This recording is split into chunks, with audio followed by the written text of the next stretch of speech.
Now that you've completed the workspace activity, you can close an individual Photoshop document by clicking on the X here on this tab, instead of closing Photoshop all the way down. Now to open up a new Photoshop file, or even just start working on a photo, all you have to do is go to File here and then Open. That's a really quick and easy way to open up your next activity. I'm going to go to my data or storage drive into the folder that I set up with my name, Photoshop, and here's my sample files. I think yours might be called Intro to Photoshop.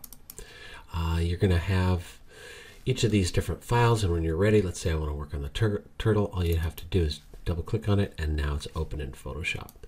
If you're probably at this stage, you're going to be working on this hamburger file, which is a multi-layered Photoshop file.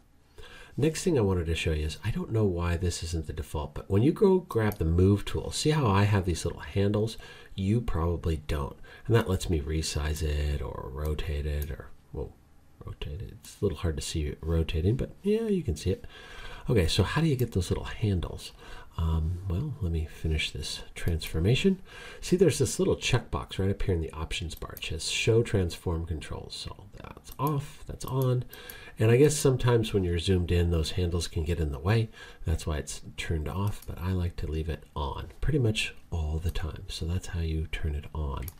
And the last thing you're not going to need for this activity, but later on in life, when you want to put your best friend on a chicken's body, you might need to know that. How do you put another picture in here? And that's pretty easy. You just go to File and Place. And you got these two options, Place Linked and Place Embedded. I usually go with Embedded. So Embedded, let's say I want to put the turtle on here. I'll just grab that, and you can see it's now embedded over the top of this. So that's how you place an image. Hope you have fun with Burger Flower.